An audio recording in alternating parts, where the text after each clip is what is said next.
بزرگان محترم، نوجوانان مکرم عزیز دوستو، قرآن مجید میں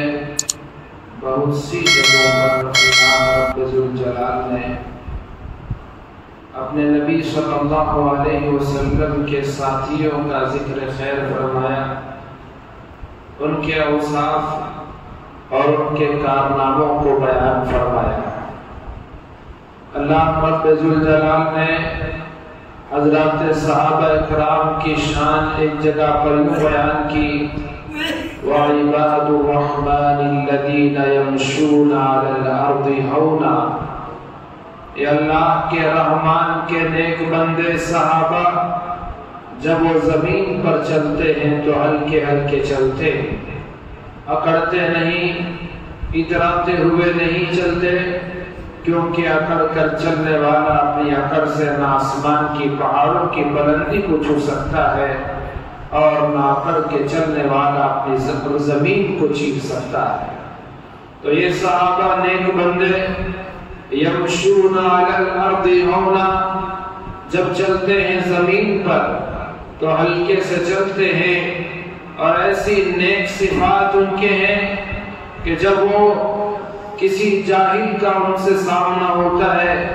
وَإِذَا خَاطَبَهُمُ الْجَاهِلُونَ قَالُوا سَلَامًا، جاہل اپنی جہالت کی وجہ سے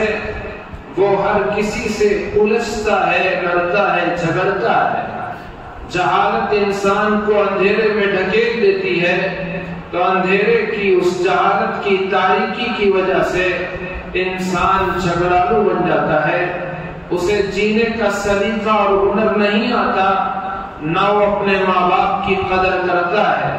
نہ اولاد کی صحیح تربیت کرتا ہے، نہ اپنے گھر والی کی وہ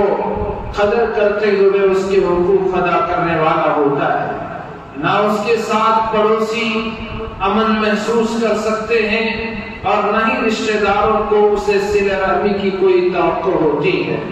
کیونکہ جہالت انسان کو کہیں کا نہیں چھوڑتی۔ اگر جاہل ہے اسے مسجد اور اسی طرح عام گھروں کی کوئی تمیز نہیں رہتی۔ اللہ کے نیک بندوں اور عام بندوں میں کوئی فرق اس کے نزدیک نہیں ہوتا۔ جاہل انسان کو بدترین اخلاق کا عامل بنا دیتی ہے۔ جہالت ایسی چیز ہے جو انسان کو، ہر کسی انسان کو جو جاہل ہوتا ہے، علم سے عاری ہوتا ہے، تو جھگڑالو اور ہر کسی سے الجھنے والا ہو جاتا ہے۔ تو اسی لیے صحابہ کرام کی شان یہ تھی، وَإِذَا خَاطَبَهُمُ الْجَاهِلُونَ، جب ایسے جاہل سے ان کا سامنا ہوتا، قَالُوا سَلَامًا، تو یہ سلام کہہ کے آگے گزر جاتے، ان سے الجھتے نہیں تھے، اور ان کے دن بھی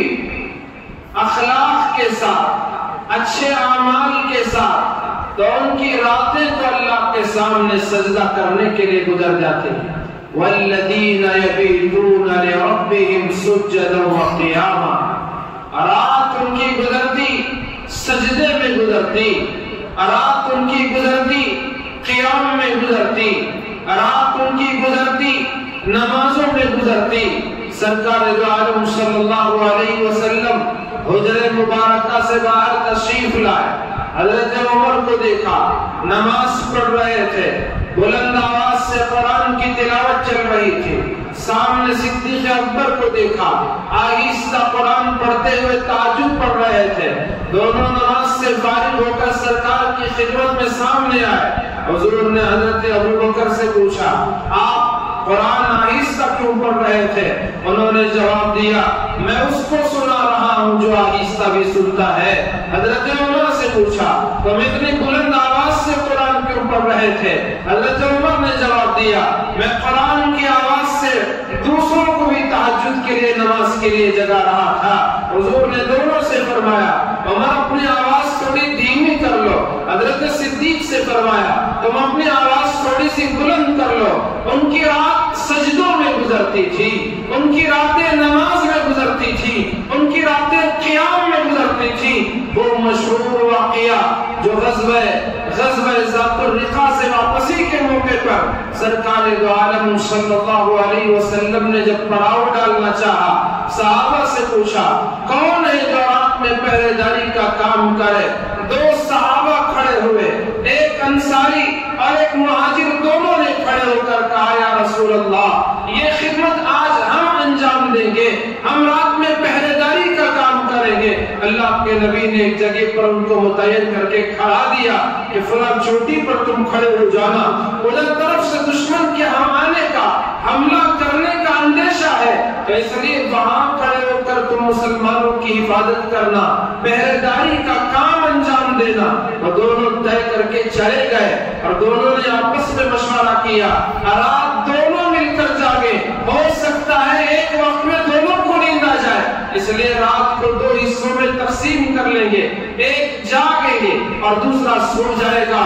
انصاری کی باری تھی، وہ کھڑے ہو کر قرآن کو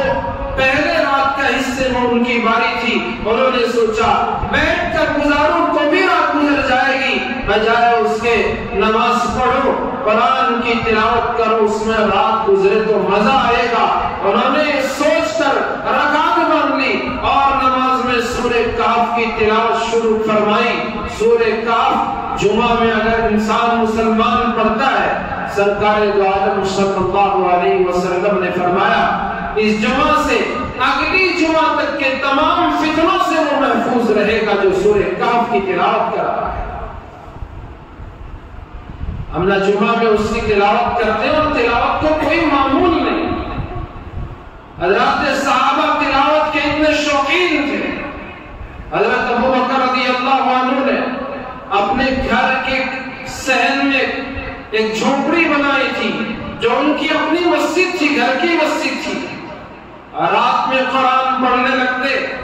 اور ایسی ان کی تلاوت، ایسا سوز، ایسی آواز، اور قرآن مجید کو صحابہ کرام دوہرا کر پڑھتے تھے۔ عذاب کی آیت آتی تو اس پر وہ آنسو ان کے نکل پڑتے، خدا کا خوف ان پر طاری ہوتا، لرزہ ان پہ طاری ہو جاتا، اور جب کوئی آیت رحمت آتی اللہ کی رحمت سے پر امید ہو جاتے، اس کو بار بار پڑھتے، بار بار اس کا تکرار کرتے، اس سے لطف اندوز ہوتے، تو یہ ان کی تلاوت کا معمول تھا۔ لیکن مکے کے دشمن باوجود دشمنی کے اپنے بچوں کو اپنے گھروں میں قید کر دیتے، کہیں ایسا نہ ہو کہ یہ ابو بکر کی قرآن پڑھنے کی آواز سن لیں تو یہ بچے بھی اسلام قبول نہ کر لیں، اور خود وہ حضرت ابو بکر کا قرآن سننے کے لیے ان کے گھر کے باہر رات کے اندھیرے میں چھپ کر کھڑے ہوتے اور قرآن کو سنا کرتے۔ تو قرآن کے صحابہ کرام ایسے دل دادا، قرآن کے ساتھ ایسا تعلق، تلاوت بھی، فہم بھی، سمجھنا بھی، اور اس پر فوراً عمل کر لینا، یہ صحابہ کرام کا معمول تھا۔ رسول اکرم صلی اللہ علیہ وسلم پر آیت نازل ہوئی، من ذا الذی یقرض اللہ قرضا حسنا، کون ہے جو اللہ کو قرض حسنا دے گا؟ رسول اکرم پر یہ آیت نازل ہو گئی۔ حضرت ابو دردہ پیچھے بیٹھے ہوئے تھے، انہوں نے جیسے ہی حضور سے یہ آیت سنی، سامنے آئے اور حضور سے سوال کرنے لگے، اے اللہ کے رسول، اللہ کو کیسے قرض کی ضرورت پیش آ گئی؟ وہ ہم سے قرض کا کیوں مطالبہ کر رہا ہے؟ رسول اکرم صلی اللہ علیہ وسلم نے ارشاد فرمایا، ہاں، قرض کا مطلب، اللہ کو قرض دینے کا مطلب یہ ہے محتاج کی مدد کرو، ضرورت مند کی ضرورت کو پورا کرو، جہاں پر اللہ نے خرچ کرنے کا حکم دیا ان جگہوں پر خرچ کرنا، گویا اللہ کو قرض دینا ہے۔ اللہ کے گھروں کی تعمیر، اس کے زمینوں کی خریدی کے سلسلے میں جو انسان، جو بندہ، جو مسلمان اس میں اپنے پیسے لگاتا ہے، گویا وہ اللہ کو قرض دے رہا ہے۔ اللہ کو جو قرض دے گا وہ اضعاف کثیرہ، اللہ پاک اسے دگنا، سہگنا، چوگنا، 70 گنا، اس سے بھی زیادہ بڑھا کر بندے کو دیتا ہے۔ دنیا میں بھی اسے نصیب ہوتا ہے، ایک کے بدلے 10 دنیا میں بھی اسے ملتا ہے، اور آخرت میں تو اللہ جتنا چاہتا ہے بندے کا جتنا خلوص اور جتنا اخلاص ہوتا ہے اسی کے حساب سے آخرت میں اللہ تبارک و تعالیٰ اس کو نوازتے ہیں۔ تو من ذا الذی یقرض اللہ قرضا حسنا، کون ہے جو اللہ کو قرض حسنا بہترین اور عمدہ قرض عطا کرے؟ تو حضرت ابو درداء نے سوال کیا، یا رسول اللہ کو کیسے قرض دیں؟ آپ نے ارشاد فرمایا، اللہ کے محتاج بندوں کی ضرورت کو پورا کر دینا یہ اللہ کو قرض دینے کے برابر ہے۔ انہوں نے جب یہ بات سنی فوراً فرمایا، فوراً عرض کیا، یا رسول اللہ میں اپنا وہ باغ جس میں حضرت ابو درداء کے اس باغ میں 600 کھجور کے درخت تھے، آپ بھی جانتے ہیں جس طرح سے ناریل کا ایک درخت ایک مرتبہ اس کو لگا دیا جائے، چند دنوں تک اس کی حفاظت کر لی جائے تو وہ درخت اپنے آپ جیسے ہی بڑا ہوتا ہے سالانہ اس کی برابر اس کی جو فصل ہے ناریل ملتے رہتے ہیں، 20 سال 30 سال 50 100 سال تک وہ زندہ رہتا ہے، وہ پھل دیتا ہے۔ اسی طرح کھجور کا درخت ایک مرتبہ اسے بویا جائے اور اس کی حفاظت کی جائے 100 سال تک وہ پھل دینے والا ہوتا ہے۔ جس باغ میں 600 درخت ہوں تو وہ باغ کتنا بڑا ہوگا اور پوری زمین کتنے رقبے کی ہوگی؟ حضرت ابو درداء رحمۃ رضی اللہ تعالیٰ عنہ نے فوراً عرض کیا، یا رسول اللہ میرا یہ باغ اللہ کے لیے ہے، میں نے اس کو اللہ کے لیے دے دیا، اسے قرض حسنہ کے طور پر دے دیا۔ وہ آئے اور باغ کے باہر اپنے زمین کے باہر ہی کھڑے ہو گئے اور جو دروازہ وہاں تھا اسی سے باہر سے کھڑے ہو کر جو ان کے بیوی بچے ان کا گھر بار اسی باغ میں گھر بنا کر رہتا تھا، تو باہر سے انہوں نے آواز دی کہ جو گھر میں ام درداء رضی اللہ تعالی عنہ موجود تھی ان سے فرمانے لگے، باہر آؤ، میں نے یہ اللہ کو قرض دے دیا ہے، بطور قرض کے میں نے اس کو اللہ کے حوالے کر دیا ہے، اب یہ اللہ کا مال ہے۔ تو یہ بیوی کتنے نیک پارسا خاتون تھی، آج کوئی مسجد کو آئے 1,00,000 2,00,000 روپے اتفاق سے اس کے جیب میں ہو، کسی ضرورت سے وہ آ جائے اور اسی کے ساتھ نماز کو آ جائے اور مسجد میں چادر تانی جائے اور اعلان کر دیا جائے کہ مسجد کا فلاں کام ہے، بہت زیادہ اس میں خرچ آنے والا ہے، اس کے لیے اللہ کے راستے میں پیسے لگاؤ، وہ خرچ کرو، اللہ کو قرض حسنہ دے دو۔ تو ایک بندہ اگر اتفاق سے اس میں سے پیسے ڈال دیتا ہے، گھر پہنچ کر اپنے گھر والوں سے کہتا ہے کہ میں نے وہ پیسے جو کسی کام کے لیے لیے تھے میں نے اللہ کے گھر کی تعمیر میں لگا دیا ہے۔ کچھ عورتیں نیک دل پارسا وہ جانتی ہیں کہ اللہ کے گھر کی تعمیر کا ثواب کیا ہے اور وہ کن لوگوں کا کام ہے۔ اللہ کے گھروں کی تعمیر و آبادی میں حصہ لینے والے اللہ کے وہ نیک بندے ہوتے ہیں جن کے ایمان کی گواہی قرآن دیتا ہے،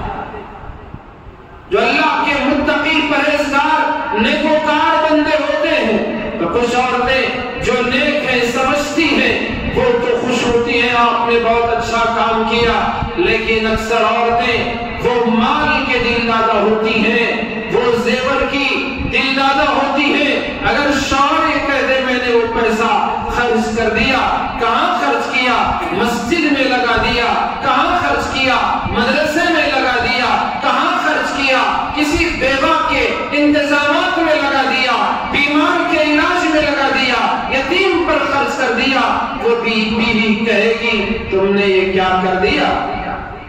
میری فلاں ضرورت تھی، میرے گلے میں زیادہ زیور نہیں، بھتیجی کی شادی، بھانجے کی شادی، مجھے اس میں جانا ہے، میرے پاس زیور نہیں اور آپ نے اس پیسے کو کہیں اور لگا دیا۔ ہماری ضرورت پوری کر دے، ہماری خواہش کو پوری کر دے۔ تو اس طرح سے ان کا یہ مزاج آج کل کی عورتوں کا، لیکن انہوں نے کہا یہ نفع والا سودا آپ نے کیا، آپ شوہر سے کہہ رہی ہیں آپ نے جو کام کیا وہ بڑا اچھا کیا، یہی تو جگہ ہے خرچ کرنے کی، یہی تو راستے ہیں جس میں پیسہ لگایا جائے، یہ تو آخرت کی بینک پہ آپ نے اپنے باغ کو جمع کر دیا۔ دنیا کا یہ باغ 100 سال بھی یہ درخت پھل دے تو ایک نہ ایک دن پھل دینا وہ چھوڑ دے، یا ایک کہ ہماری زندگی ختم ہو جائے اور ہم اللہ سے جا ملے، لیکن اللہ کو دیا ہوا مال، اللہ کو دیا ہوا یہ روپیہ پیسہ، اللہ کے گھر بنانے کے لیے دی ہوئی زمین، مدرسہ تعمیر کرنے کے لیے دی ہوئی زمین، یہ آپ کے کام آئے گی، دنیا میں بھی کام آئے گی اور آخرت میں بھی کام آئے گی۔ اللہ رب ذوالجلال جب ترازو میں نیکیوں اور بدیوں کو تولنے کا وقت آئے گا، اس زمین کو بھی تولے گا، اس کے اجر و ثواب کو بھی تولے گا، اس کی نیکیوں کو بھی جب تولے گا تب پتا چلے گا کہ اللہ کو جس نے قرض دیا تھا اس کا کتنا فائدہ ہوا۔ حدیث میں آیا رسول اکرم صلی اللہ علیہ وسلم نے ارشاد فرمایا کہ بندے مومن ایک کھجور کا دانہ صدقہ کرتا ہے، اللہ تبارک و تعالیٰ اس کو اتنا بڑھاتے ہیں بڑھاتے ہیں بڑھاتے ہیں کہ کل قیامت میں بہت کے پہاڑ کی طرح وہ بڑا نیکیوں والا بن جائے گا، اتنا ثواب اللہ رب ذوالجلال اس کھجور کے ایک دانے کو صدقہ کرنے والے کے حق میں عطا فرمائے گا۔ من ذا الذی یقرض اللہ قرضا حسنا، میں یہی عرض کر رہا تھا صحابہ کرام کی عادت یہ تھی کہ ان کے سامنے قرآن کی آیت نازل ہوتی فوراً اس پر عمل کرتے، تاخیر نہیں کرتے۔ اب کسی سے کہو بابا نماز کا وقت ہو گیا، آپ بالغ ہو چکے، اللہ نے صحت سے نوازا، دیوانے بھی نہیں، صحت مند ہو، عقل مند ہو اور بالغ بھی ہو، اللہ نے آپ کو موقع دیا اور نماز فرض ہے، کہیں گے حضرت ابھی بڑھاپے میں ہم دیکھ لیں گے نماز پڑھنا کہ نہیں پڑھنا، ابھی تو جوانی ہے، ابھی تو بچوں کا کام ہے، ابھی فلاں مصروفیت ہے، دکان ہے، کاروبار ہے، زراعت ہے، تجارت ہے، ملازمت ہے، آفس ہے، میں یہ بہت ساری مصروفیتیں یاد آتی ہیں۔ نماز کی اگر دعوت دی جائے تو انسان ٹال مٹول کرتا ہے، قربان جائے حضرات صحابہ پر، ادھر آیت اترتی ہے ادھر فوراً اس پر عمل کرنے والے ہوتے ہیں۔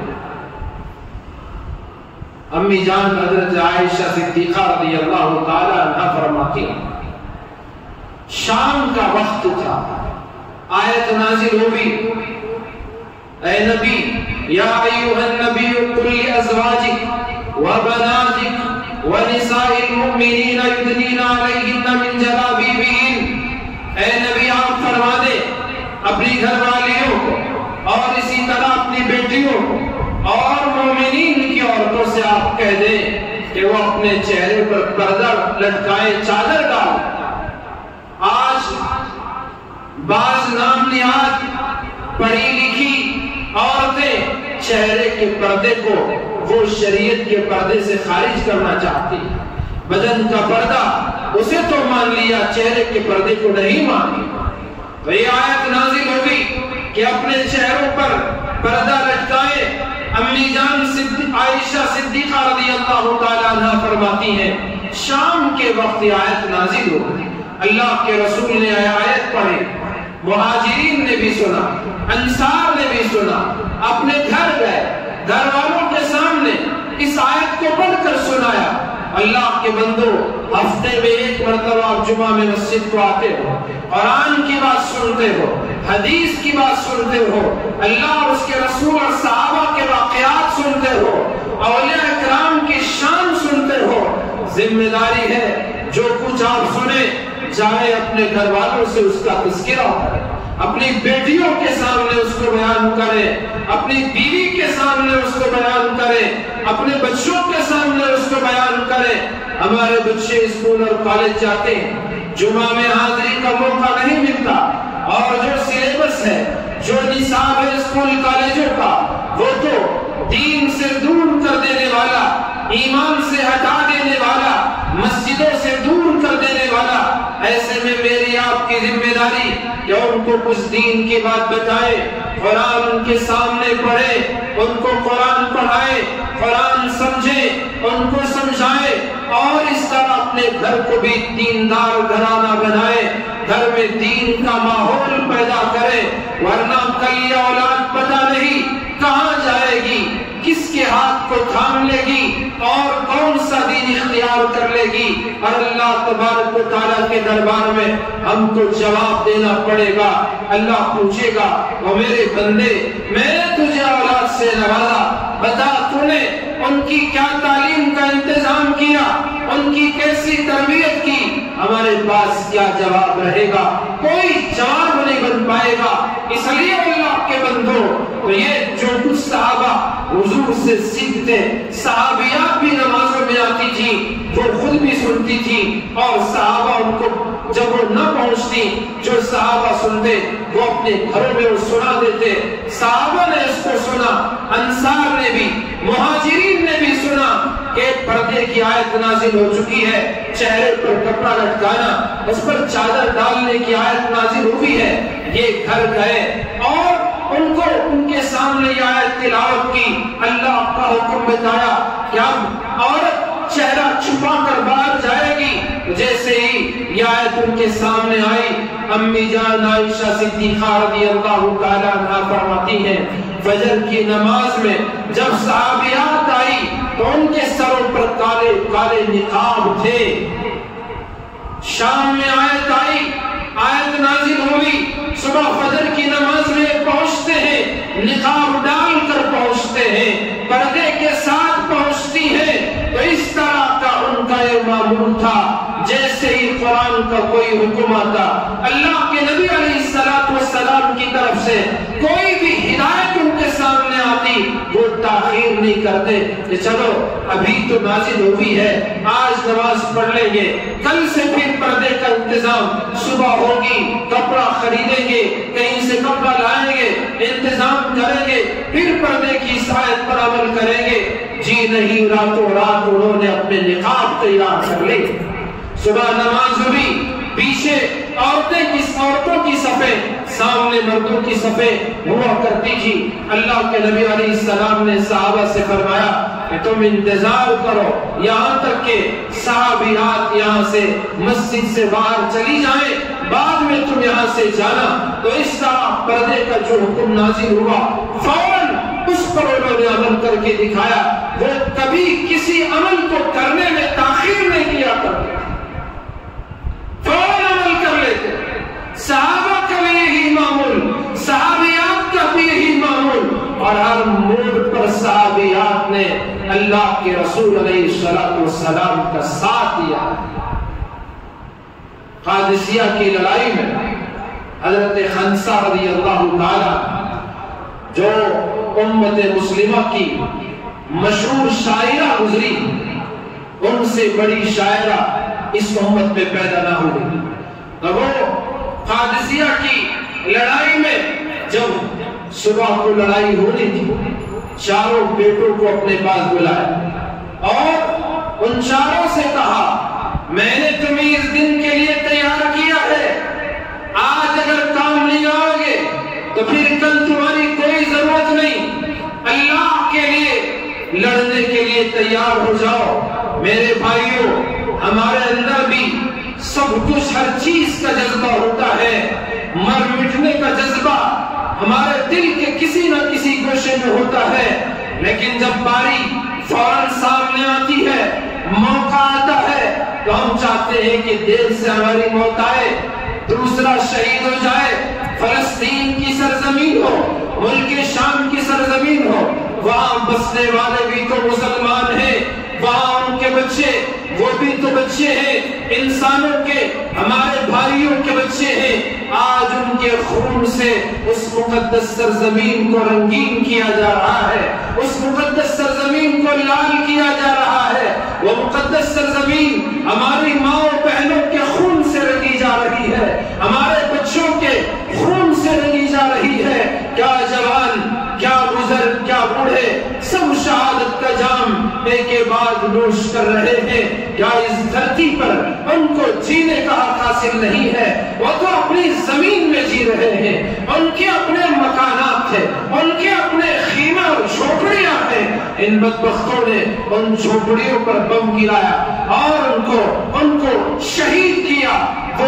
شہادت کا جام نوش کر رہے ہیں، جذبہ ان میں بھی ہے اور جذبہ ہم میں بھی ہے، لیکن ہمارے اور ان کے جذبے میں بہت زیادہ فرق ہے۔ اور میرے بھائیوں، ایک ماں اپنے بیٹوں کو تیار کرے جہاد کے لیے، ایک ماں اپنے چاروں بیٹوں کو تیار کرے میدان جنگ میں، میدان کارزار میں کود جانے کے لیے، یہ کوئی معمولی بات نہیں۔ کیا وہ عورتیں تھیں جن کا وہ جذبہ کتنا قابل تحسین و قابل داد تھا کہ احد کی لڑائی میں ایک عورت کو اطلاع دی گئی کہ تمہارا جوان بیٹا شہید ہو چکا ہے۔ کیا گزری ہوگی اس ماں کا؟ وہ فوراً آئے، پورے پردے کے ساتھ آئے، برقع پہن کر آئے، سرکار دو عالم صلی اللہ علیہ وسلم کے قریب آئی،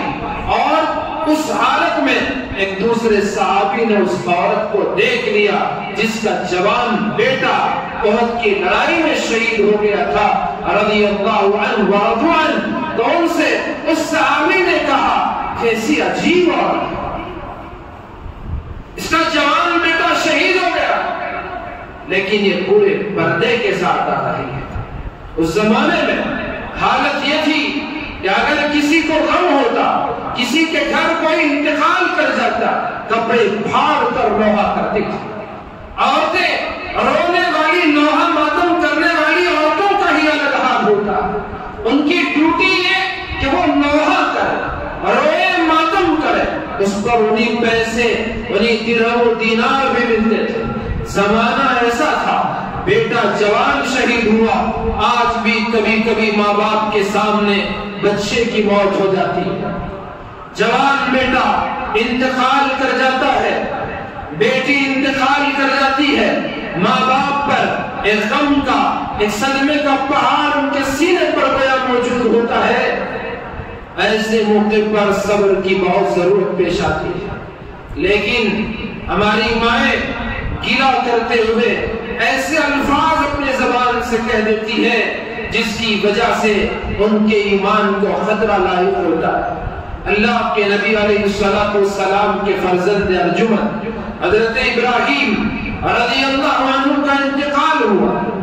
سرکار دو عالم صلی اللہ علیہ وسلم کو جیسے یہ بات کی اطلاع ملی، آپ کی آنکھوں سے آنسو کی لڑی جاری ہو گئی۔ صحابہ نے پوچھا، یا رسول اللہ کیا آپ بھی روتے؟ حضور نے ارشاد فرمایا، ہاں آنکھیں روتی ہیں، دل غمزدہ ہے، لیکن زبان وہی کہتی ہے جس سے اللہ راضی ہوتا ہے۔ کوئی شکایت نہیں، کوئی شکوہ نہیں۔ اللہ کی مرضی، زندگی دینے والا وہ ہے، کوئی موت کے منہ میں جا رہا ہے، کوئی ہے مائے کا لال، اس کو موت کے منہ سے نکال کر دکھائے، کوئی ہے دنیا میں ایسا ڈاکٹر پیدا جو مرنے والے کو موت سے نکال کر بچا کر دکھائے۔ خود وہ اپنی موت سے نہیں بچ سکتا تو دوسروں کو کیا بچا سکتا ہے؟ کل نفس ذائقۃ الموت، ہر ایک کو تو موت کا مزہ چکھنا ہے۔ کل من علیہا فان، سب کو تو فنا ہونا ہے، بقا اگر کسی کو ہے، وَيَبْقَى وَجْهُ رَبِّكَ ذُو الْجَلَالِ وَالْإِكْرَامِ، اور ایک ذات ہے جسے بقا ہے، فنا، وہ پہلے بھی تھا، وہ اول بھی ہے، وہ بعد میں بھی رہے گا، وہ آخر بھی ہے، وہ ظاہر بھی ہے، وہ باطن بھی ہے، وہ ہر چیز پر قادر بھی ہے۔ اسے اندھیرا اور اجالا دونوں برابر، پاس اور دور، اس کے لیے دونوں برابر، حاضر اور غیب اس کے لیے دونوں برابر۔ وہ سب کی سنتا ہے، وہ سب کو جانتا ہے، وہ بیک اور سب کو دیکھتا ہے، وہ ایک وقت میں سب کی ضرورتوں کو پورا کرتا ہے۔ وہ ایک ذات ہے جو باقی رہے گی، اور اس کے علاوہ سب کو فنا ہے، سب کو اس دنیا سے جانا ہے، سب کو دنیا سے ختم ہونا ہے۔ کل من علیہا فان ویبقى وجہ ربک ذو الجلال والاکرام۔ تو موت پر اللہ کے نبی علیہ السلام نے اپنے فرزند کے وفات کے موقع پر فرمایا، آنکھیں روتی، دل غمزدہ، لیکن زبان وہی کہتی ہے جس سے اللہ راضی ہوتا ہے. ہماری مائیں بہنیں کیسے الفاظ ادا کرتی ہیں، کیا کچھ وہ کہہ گزرتی ہیں، ایمان کا خطرہ مان لیتی ہے. ایک وہ ماں جس کا بیٹا میدان احد میں جوان بیٹا شہید ہو گیا اور اسے یہ خبر دی گئی، وہ سرکار دو عالم کی خدمت میں پہنچتی ہے، پورے برقعے کے ساتھ پہنچتی ہے، پوری حیا کے ساتھ پہنچتی ہے. تو ایک صحابی نے جیسے ہی دیکھا تو ان سے کہنے لگے کیا عجیب عورت ہے، بیٹے کی شہادت کی، جوان بیٹے کے موت کی خبر ملی اور یہ پورے پردے کے ساتھ آئی ہوئی ہے. وہ ماں نے اس جملے کو سن لیا، انہوں نے فوراً جواب دیا ارے بھائی بیٹا ہی تو مرا ہے، میری حیا تو نہیں مری.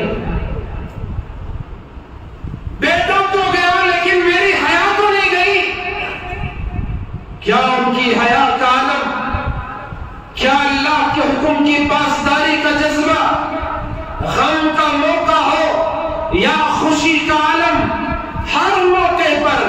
ان کے نزدیک ایک ہی چیز کا خیال کہ میرا خدا راضی ہے یا ناراض، میرے اس عمل سے اللہ خوش ہے یا ناخوش ہے، ہمیشہ اسی کی ان کو فکر رہتی. تو حضرت خنسہ رضی اللہ عنہ نے اپنے بیٹوں سے فرمایا کہ مجھے آپ کو جو پالنے کی تربیت کرنے کی ذمہ داری ملی تھی، میں نے اس کو بخوبی نبھایا. آج تمہارے ابا اس دنیا میں موجود نہیں، لیکن تم سب کے لیے آج موقع ہے میدان کارزار میں اپنے جوہر دکھانے کا. تم میں سے کوئی پیٹھ پھیر کر بھاگ کر واپس نہ آئے، سب اپنے جوہر دکھائے. صبح ہوئی، میدان گرم ہوا، ایک ایک کر کے ایک ایک بیٹے نے بھی دشمن کی صفوں میں وہ کھلبلی مچاتے ہوئے بالآخر اپنی جان کو جان آفرین کے حوالے کر دیا. وہ جام شہادت نوش کر گئے، تمام چاروں کے چاروں شہید ہو گئے. جب ان کو اطلاع دی گئی کہ آپ کے چاروں بیٹے جنگ میں شہید کر دیے گئے تو انہوں نے اللہ کا شکر بجا لایا، کہنے لگی اے اللہ تیرا شکر ہے کہ تو نے میرے بیٹوں کی شہادت سے مجھے مشرف کیا. کیا جذبہ اطاعت، کیا جذبہ قربانی، کیا اللہ کے راستے میں اپنے اولاد کی جان نثار کر دینے کا جذبہ. عورتوں کا یہ حال ہے تو پھر مردوں کا کیا حال ہے. اللہ کے حکموں کے اطاعت میں، اللہ کے نبی علیہ السلام کے طریقوں کو پر عمل کرنے میں، آپ کی سنتوں پر عمل کرنے میں ان کا کیا جذبہ اور کیسا ان کا یہ معمول تھا. ہمیشہ ان کی نظر میں اللہ کا حکم اور رسول اکرم صلی اللہ علیہ وسلم کا طریقہ ہی ہوا کرتا تھا. وہ جانتے تھے ہماری دنیا میں اگر کامیاب ہونا ہے تو اسی میں ہے کہ اللہ کا حکم اور نبی کا طریقہ ہو، آخرت میں بھی کامیاب ہونا ہے تو اسی میں ہے کہ اللہ کا حکم اور رسول اللہ صلی اللہ علیہ وسلم کا مبارک طریقے کا لحاظ کیا جائے. وہ اسی یقین کے ساتھ ان کا جینا بھی ہوتا تھا، اسی یقین کے ساتھ وہ مرنے کو پسند بھی کرتے تھے. یہ حضرات صحابہ علیہ رضوان اللہ علیہ اجمعین اتنی خصوصیات کے ساتھ دنیا میں اللہ کے نبی علیہ السلام کے ساتھ رہے. آپ کے اشاروں پر انہوں نے اپنی جانوں کو قربان کر دیا. آج کچھ لوگ ہیں کہ انہیں تنقید کا نشانہ بناتے ہیں، ان کے ساتھ ان سے نفرت کا اظہار کرتے ہیں، ان سے دشمنی کا اظہار کرتے ہیں. سرکار دو عالم صلی اللہ علیہ وسلم سے اگر کسی کو دشمنی کرنے کا جذبہ ہے تو پھر اسے جرأت کرے کہ وہ صحابہ سے دشمنی کا اظہار کرے. کسی کو رسول اللہ سے نفرت کرنے کی جرأت ہے تو پھر وہ جرأت کرے صحابہ سے نفرت کے اظہار کا. میرے بھائیوں یہ وہ صحابہ ہیں جن کا اس امت پر بہت بڑا احسان ہے. انہوں نے ہر مورچے پر سرکار دو عالم صلی اللہ علیہ وسلم کا ساتھ دیا، ہر موڑ پر آپ کا انہوں نے ساتھ دیا. آپ علیہ السلام نے جس جگہ بھی ان کو جس کام کے لیے متعین کر دیا اس میں وہ 100% کھڑے اترے. آج اگر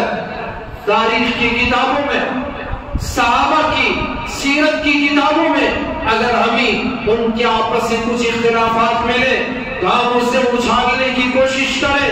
ان کو بڑا چڑھا کر غلط طریقے سے، جو دشمنان اسلام کا طریقہ ہے، خدا کے دشمنوں کا رویہ رہا ہے، رسول اللہ کے دشمنوں کا طریقہ رہا ہے، صحابہ اکرام کے دشمنوں کا طریقہ رہا ہے۔ انہوں نے دشمنی کی حدوں کو پار کرتے ہوئے صحابہ اکرام کے اختلافات کو گویا اسے مخالفت قرار دیا، صحابہ کی آپس کی لڑائی قرار دیا۔ جس طرح سے انہوں نے کام کیا، آج اگر تاریخ کی کتابوں میں اگر کچھ ایسی اختلافی باتیں ملتی ہیں تو اس کو بھی کچھ لوگ پڑھ کر غلط طریقے سے بیان کریں، تو پھر اس سے ان کا خود کا نقصان ہے۔ صحابہ کی شان میں ذرا برابر کمی نہیں آئے گی کہ وہ قرآن ان کی شان کو بیان کر رہا ہے، قرآن ان کے بارے میں کہتا ہے وَعِبَادُ الرَّحْمَنِ، وہ رحمان کے ایسے نیک بندے تھے کہ وہ ایسے نیک بندے تھے، زمین پر چلتے تھے تو اکڑ کے نہیں چلتے تھے، اور جب جاہل کا سامنا ہوتا وَإِذَا خَاطَبَهُمُ الْجَاهِلُونَ قَالُوا سَلَامًا وَالَّذِينَ يَبِيتُونَ لِرَبِّهِمْ سُجَّدًا وَقِيَامًا۔ دن ان کے اخلاق کے ساتھ گزرتے، اچھے کردار کے ساتھ گزرتے، خدا کے حکموں پر عمل کرنے میں گزرتے۔ یہ شہنشاہ روم سے لڑائی کا وقت تھا، شہنشاہ روم کے ایک عیسائی کمانڈر نے ایک عرب کو جو مسلمان نہیں ہوا تھا، وہ مجوسی تھا، آگ کا پجاری تھا، اس نے اس آگ کے پجاری سے کہا کہ مسلمانوں کے لشکر میں جاؤ، خالد بن ولید کے قریب ہو جاؤ اور چند دن ان کے پاس گزارو، ان کو دیکھو کہ ان کے دن کیسے گزرتے ہیں، ان کی راتیں کیسی گزرتی ہیں، ان کے کام دیکھو، ان کے اخلاق دیکھو، جاسوسی کرو اور آ کر مجھے اس کی اطلاع دو۔ وہ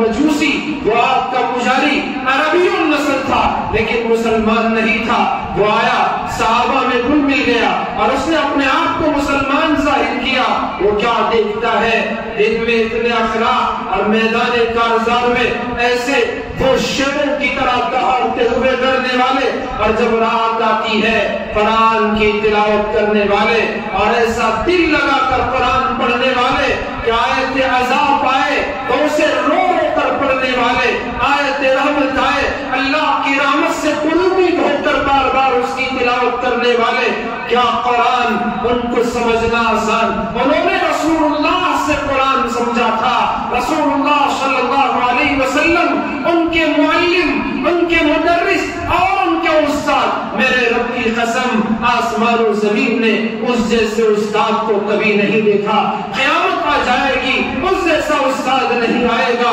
اللہ کے نبی نے فرمایا انما بعثت معلما، مجھے استاد بنا کر مبعوث کیا گیا، مجھے معلم بنا کر بھیجا گیا۔ اللہ کے نبی یعلمهم الکتاب والحکمہ، آپ کتاب کی حکمت کی تعلیم صحابہ کرام کو دیتے تھے اور ان کے سامنے قرآن مجید پڑھ کر آیتیں تلاوت کر کے سناتے تھے، وَيُزَكِّيهِمْ، اور صحابہ کرام کے دلوں کی تزکیہ کا اہتمام بھی فرمایا کرتے تھے۔ اللہ کے نبی جیسا مدرس جن کو ملا ہو، جنہوں نے قرآن رسول اللہ سے سنا ہو، قرآن رسول اللہ سے سیکھا ہو، قرآن کا معنی حضور سے سیکھا ہو، مسائل قرآن حضور سے معلوم کیے ہو، تو ان کا علم کتنا پختہ ہوگا۔ رات میں کھڑے ہوتے، نماز میں قرآن پڑھتے اور پڑھنے میں ایسا دل ان کا لگ جاتا، ایسے لگن کے ساتھ قرآن پڑھتے ان کی آنکھوں سے آنسو چھلک پڑتے۔ یہ حضرت عمر ہو، وہ غصہ ان کا، وہ جلال ان کا، حضور نے فرمایا جس گلی سے عمر گزرے اس گلی سے شیطان کی ہمت نہیں ہوتی، وہ اپنا راستہ بدل لیتا تھا۔ اتنا غصے والے اور اتنے جلال والے، جب قرآن پڑھنے کی باری آتی ان کے ہاتھوں میں قرآن ہوتا۔ روایتوں میں آتا ہے حضرت عمر اس قرآن کو اپنے آنکھوں سے لگاتے، اس کا بوسہ لیتے، اور ادب کے ساتھ قرآن اپنے ہاتھوں میں رکھتے اور فرماتے ہذا کلام ربی، ہذا کلام ربی، یہ میرے رب کا کلام ہے، یہ میرے رب کا کلام ہے۔ بار بار یہ کہتے اور ان کی آنکھوں آنکھوں سے آنسو نکل پڑتے، خوب روتے، پھر قرآن مجید کی تلاوت کا آغاز کرتے، قرآن نماز میں پڑھتے ہیں۔ ان کے صاحبزادے حضرت عبداللہ فرماتے ہیں میں پیچھے کی صف میں تھا، نماز میں میرے ابا جان قرآن پڑھ رہے تھے، اور جب ایک عذاب کی آیت آئی وہ قرآن پڑھتے پڑھتے ایسی آواز ان سے رونے کی آ رہی تھی، میں پیچھے کی صف میں کھڑے ہو کر میرے باپ کے سینے سے نکلنے کی رونے کی آواز میں سن رہا تھا۔ کیا قرآن سے محبت؟ ہمیں اخبار پڑھنے کی تو فرصت ہے، ٹیلی ویژن پر دن بھر کے نیوز سننے کی تو فرصت ہے، یوٹیوب، فیس بک، انسٹا اور نہ جانے کیا اللہ تعالیٰ کی چیزیں، ان پر وقت بتانے کے لیے ہمارے پاس ٹائم ہے، لیکن وقت نہیں تو قرآن پڑھنے کو فرصت ہے، قرآن سمجھنے کا وقت نہیں۔ قرآن میں ہمیں وہ مزہ نظر نہیں آتا، وہ لطف ہم کو حاصل نہیں ہوتا، کیوں؟ ہم نے قرآن کو سمجھا، وہ اللہ کا کلام ہے، اس کو جانا ہے، وہ اللہ کی کتاب ہے، اس کو پہچانا ہے۔ قرآن کا معجزہ آج بھی ویسے ہی ہے جیسے سرکار دو عالم صلی اللہ علیہ وسلم کے حیات طیبہ میں آپ کے درمیان جب قرآن نازل ہوتا اس وقت جو اس کی تاثیر اور اثر آج بھی اس کی وہ تاثیر اور اثر، لیکن ہم کیا جانے اس کے اثر کو اور اس کی تاثیر۔ تو حضرت عمر قرآن کی تلاوت کی جب باری آئی، قرآن جب سننے کا موقع آتا تو اس وقت فوراً کا دل موم ہو جاتا، نرم ہو جاتا، ان کی آنکھوں سے آنسو جاری ہوتے، ٹپک پڑتے۔ تو یہ مجوسی حضرت خالد بن ولید اور ان کے مسلمان سپاہیوں کو دیکھتا ہے، دن میں میدان میں شیروں کی طرح اور رات میں اپنے رب کے حضور روتے بلبلاتے گڑگڑاتے ان کی راتیں گزرتی۔ 4-5 دن قیام کر کے جب وہ واپس ہوا، عیسائی کمانڈر کو اس نے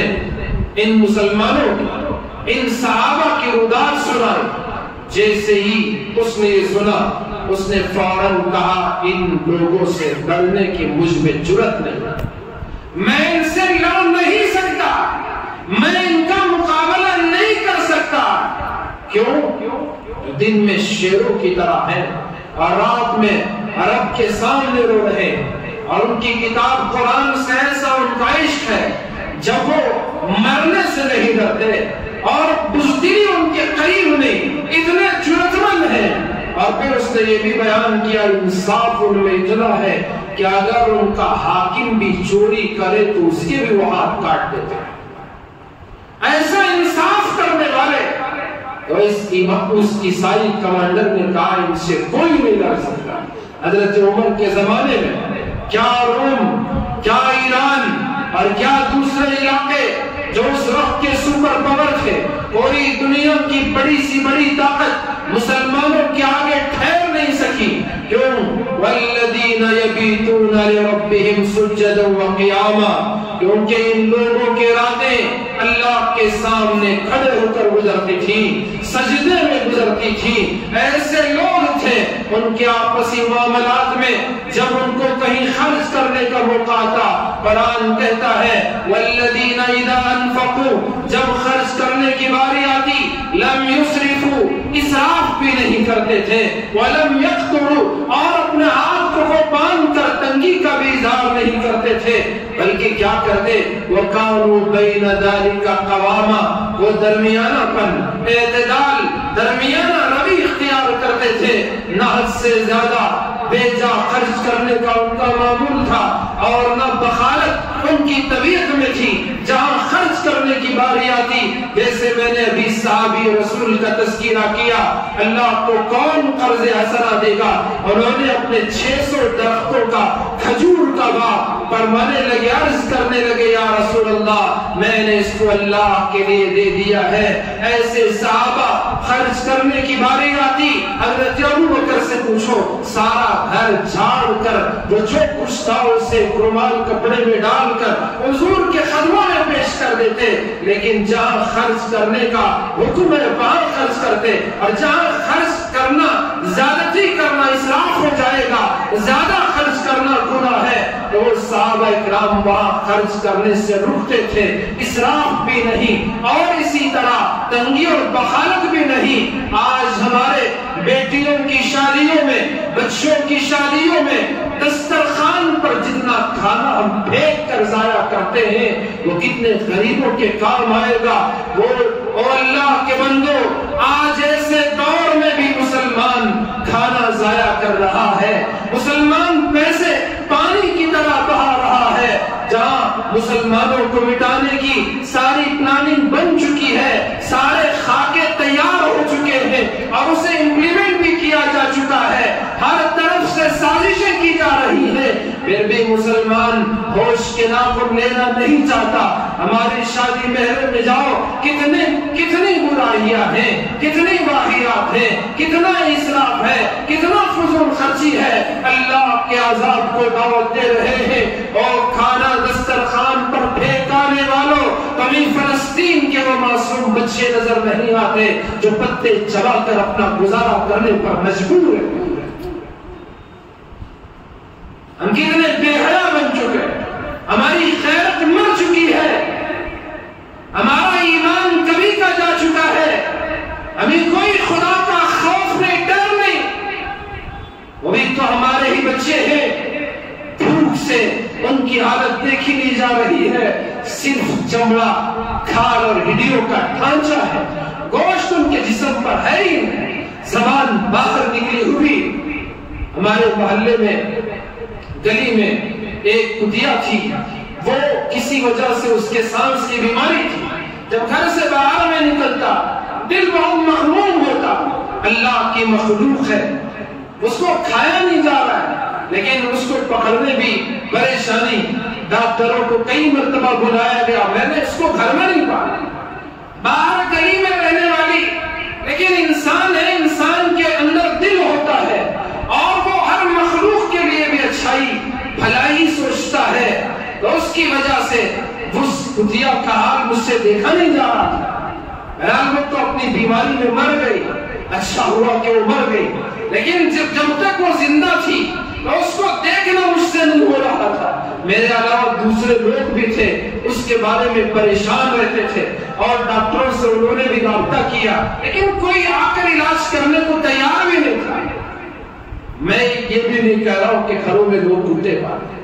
اور کچھ لوگوں کو شوق ہوتا ہے، جنون ہوتا ہے اپنے گھروں میں کتے پالنے کا۔ ایک صاحب بڑے فخر سے کہہ رہے تھے، حضرت میں نے کتا لیا ہے، 7.5 لاکھ روپے اس کی قیمت ہے۔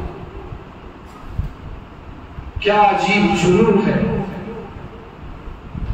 اب وہ سمجھتے ہوں گے شاید کہ فرشتے نہیں آئیں گے تو موت کا فرشتہ بھی نہیں آئے گا، اور ان کو یہ نہیں معلوم کہ جو فرشتہ کتے کی روح لینے آئے گا وہی فرشتہ اس کی روح بھی لینے آ جائے گا۔ خیر، بات کہیں سے کہیں چلی گئی، تو میں یہ عرض کر رہا تھا، صحابہ کرام رضوان اللہ علیہم اجمعین، ان کے دین، اللہ کے حکموں کو پورا کرنے میں اور رات اللہ کے حضور رونے گڑ گڑانے میں، نمازوں میں، تہجد میں، اور جب خرچ کرنے کا موقع آتا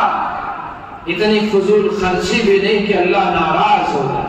اور ایسی بخالت بھی نہیں کہ اللہ سے وہ دور ہو جائے۔ درمیانی راہ، درمیانہ روی اختیار کر کے، درمیانے پن کے ساتھ وہ خرچ کیا کرتے تھے، اعتدال کی ان کی زندگی ہوتی تھی، اور اسی طرح سے وَكَانَ بَيْنَ ذَلِكَ قَوَامًا، اسی طرح سے قرآن مجید میں اللہ پاک نے ان کی اور صفات کو بھی بیان کیا۔ صحابہ کرام رضوان اللہ علیہم اجمعین کی ایک جو عظیم صفت تھی، اور کوئی بھی مسلمان اس صفت کے بغیر مسلمان نہیں ہو سکتا، وہ عظیم صفت قرآن نے ان کی یہ بیان کی کہ وہ لا يدعون مع اللہ الہا آخر، وہ اللہ کے ساتھ کسی اور کو نہیں پکارتے تھے، وہ شرک نہیں کیا کرتے تھے، وہ بت پرستی ہو یا کسی بھی طرح کا شرک، شرک خفی ہو، شرک خفی میں ریاکاری آتی ہے۔ میں بول رہا ہوں آپ کو خوش کرنے کے لیے تو یہ شرک خفی ہے، اگر میری یہ بول اللہ کو راضی کرنے کے لیے ہے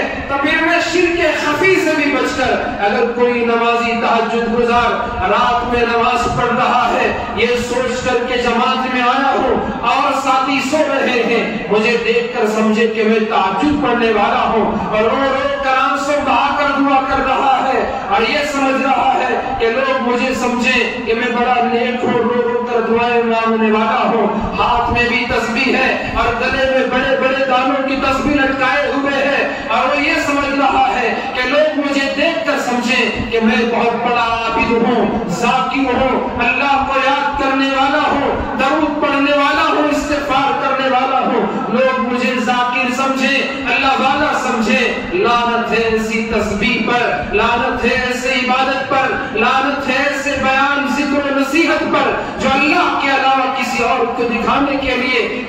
کو دکھانے کے لیے کیا جائے تو یہ شرک خفیہ میں ایک قسم کا ہلکا سا شرک ہے کہ آدمی نماز پڑھے سجدہ تو قبلے کی طرف کرے لیکن دل کا قبلہ کوئی اور بن جائے کسی اور کو دکھانے کے لیے ہو مالدار خرچ کر رہا ہے اپنے رشتہ داروں کو بھی دے رہا ہے مسجد میں بھی لگا رہا ہے مدرسے کے بچوں پر بھی خرچ کر رہا ہے بیواؤں یتیموں پر بھی لٹا رہا ہے دے تو وہ اللہ کا دیا ہوا مال دے رہا ہے لیکن دوسروں کو دکھانے کے لیے کر رہا ہے تو پھر اس کا مال اور اس کا یہ دینا اس کا یہ خرچ کرنا یہ بھی ایک قسم کا ہلکا سا شرک کا کام ہے وہ اللہ کے لیے نہیں دوسروں کے لیے کر رہا ہے اور ایک تو شرک جلی کھلم کھلا شرک بتوں کے سامنے پوجنا درختوں کے سامنے جھک جانا پہاڑوں کے سامنے جھک جانا ندی بہہ پڑے وہاں سجدہ کر دینا سورج نکلے اس کے سامنے ہاتھ جوڑ دینا چاند کی پرستش کرنا ستاروں کی پرستش کرنا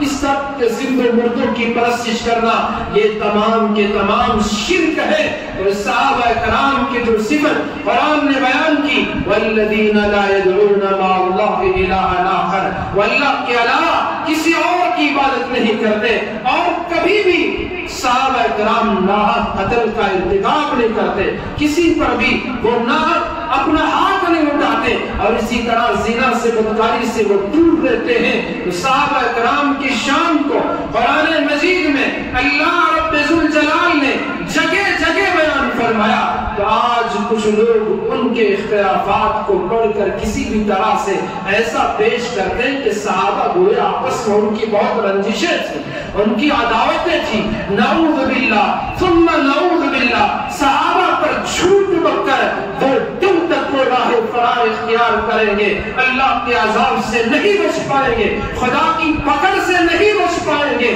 تو حضرت عبداللہ ابن عباس رضی اللہ تعالیٰ عنہ کے پاس ایک آدمی آیا اس نے کہا کہ آپ تو 3 رکعت فطر کی پڑھتے ہیں لیکن امیر معاویہ رضی اللہ عنہ جو اس وقت حاکم تھے مسلمانوں کے امیر تھے وہ 1 رکعت فطر کی پڑھتے ہیں اس مجمع میں جتنے لوگ ہیں سب جانتے ہیں کہ روایت 1 رکعت کی بھی ہے روایت 3 رکعت کی بھی ہے احناف 3 رکعت پڑھتے ہیں کوئی اس کو غلط ثابت نہیں کر سکتا کچھ لوگوں کو اپنے مسلک پر اعتماد نہیں ہے وہ مسلک کے بارے میں نہیں جانتے اس کی سنا اسی کے ہو گئے فلان جگہ گئے وہاں اسی کے ہو کر رہ گئے ہم یہ نہیں کہتے کہ آپ فلان جگہ نہ جائیں فلان سے نہ ملے مسلمان سب آپس میں بھائی بھائی ہیں آپ ان سے بھی ملیں ان سے بھی یارانہ رکھیں ان سے بھی یارانہ رکھیں لیکن جو آپ کا مسلک ہے آپ اس کے بارے میں بھی معلومات حاصل کریں اور آپ اس پر بھی پختگی کے ساتھ عمل کریں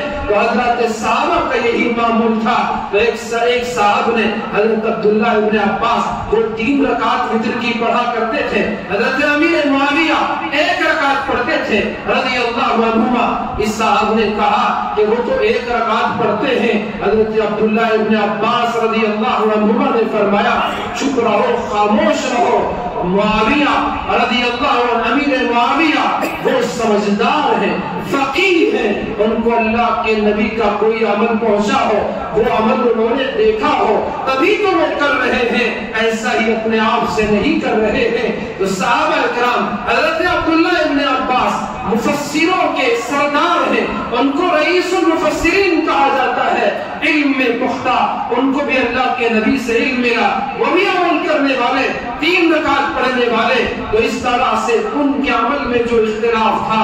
وہ ہمارے مخالفت کا، ہمارے اناد کا، ہماری دشمنی کا ذریعہ اور سبب نہیں بننا چاہیے۔ تو اس لیے صحابہ کرام سب کے سب معیار ہیں، سب کے سب وہ عدول ہیں اور ہمارے لیے وہ سند کی حیثیت رکھتے ہیں۔ اسی لیے حضور نے فرمایا اصحابی کالنجوم، میرے صحابہ ستاروں کے مانند ہیں، فبأیہم اقتدیتم اہتدیتم، ان میں سے کسی کی بھی اقتدا کرو گے تو تم کامیاب ہو جاؤ گے۔ اللہ تبارک و تعالیٰ مجھے آپ کو سمجھنے اور حضرات صحابہ کرام کی کامل اتباع کرنے کی توفیق عطا فرمائے۔ آمین ثم آمین۔ وآخر